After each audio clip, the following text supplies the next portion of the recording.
Morning, guys. How you doing? Welcome back to the Spurs Talk Show. I'm Sean Butler. Bugsy Malone is just over my shoulder. It's quite early on this Saturday morning. It's game day.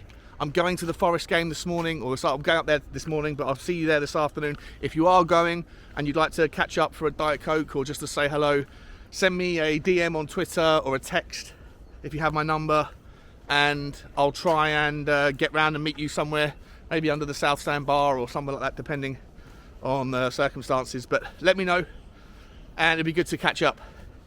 Guys, please do me a favour, hit the like button for me, hit the subscribe button for me, hit the notification bell, and drop a comment. Morning, mate, you okay? Hiya. If you'd like to get something off your chest with regards to today's video, it's just going to be a quick one, and unfortunately it's going to have to come out hard on Antonio Conte's press conference this week.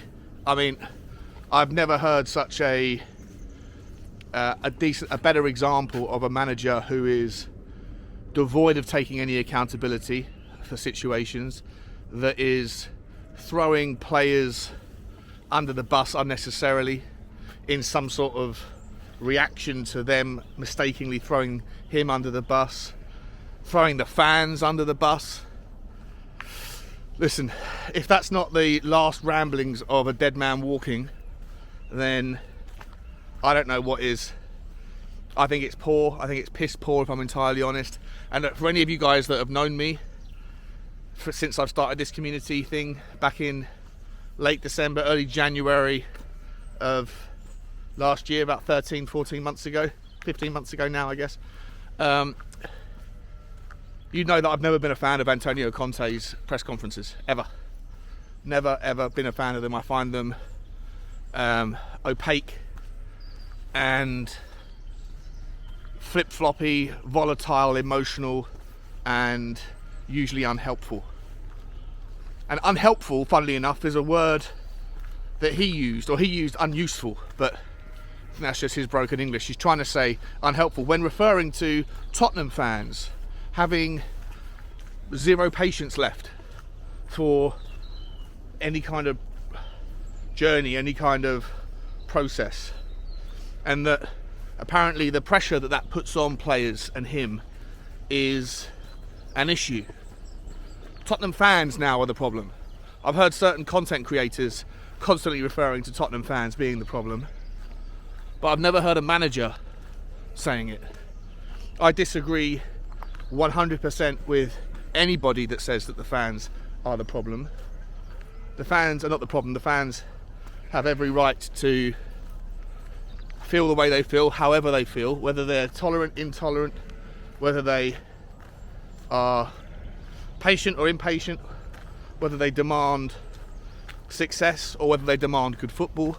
Whatever vibe a certain fan has, they're entitled to feel that way.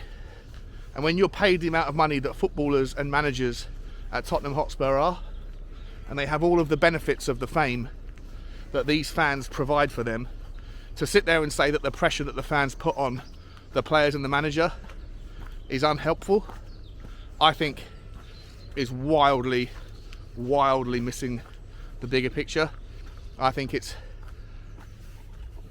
in a nutshell, I think it's pretty abhorrent usage of the English language and the platform that he has in press conferences.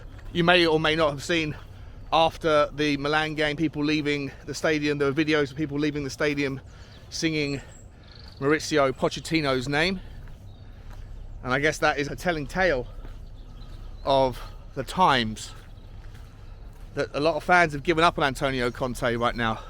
They're starting to see through the mirage of this guy who's an elite manager, yet ultimately, is starting to disappoint in more ways than one. I'm going to give a shout out to Gavin Brains here, because he summarised something in a WhatsApp group last night, and I thought it was spot on. So Gavin said, the bottom line is this: you can't ask football fans who have been promised trophies, who have waited decades, to be patient. His football is shit. His shit strategies are out of date. He doesn't play to his squad's strength. He has no backup plans. He's a stubborn CUNT who won't play players we sign. They threw away the FA Cup against the second team of a championship side. We went into a second leg of Champions League last 16 and played defensive football. He plays players out of position and changes the roles of players who were the most successful in the team. Sonny hates him. Romero hasn't played better under him. Decky now has no confidence. But none of that is on the manager.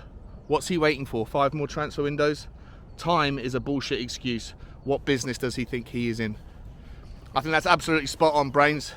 I don't know if you guys agree, but I've run out of patience with him. And I'm not even someone that prioritises trophies as the number one factor for me supporting a team like Tottenham Hotspur. I know a lot of you are. I know the majority of you would probably tolerate horrible football. And to use a hyperbolic example of what I mean, if there was the option of watching Tottenham play every week and winning 1-0 with only 10% possession and parking the bus and then breaking once in the game and winning. I know that's obviously an extreme example, but a lot of fans would tolerate that if it meant bringing a trophy. I personally think people would tolerate it for about 1 trophy, and then once that monkey was off the back, would grow very, very tired of it very quickly. And the second that it doesn't work, you would be booed off the pitch for every time that you didn't win the game, you drew the game or lost the game. It would also be embarrassing to be a fan of a football club that played that way. For me, personally. I know a lot of people might not necessarily agree with that.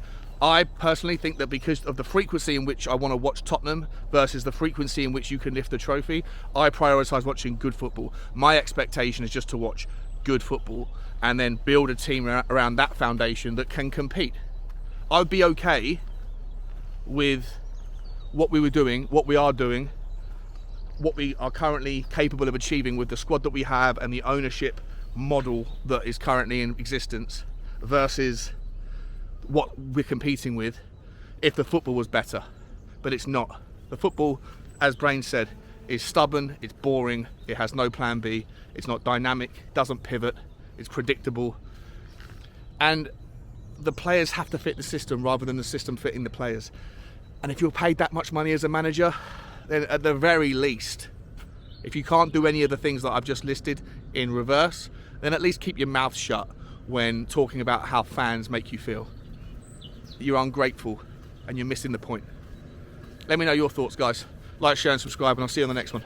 As always, bye-bye.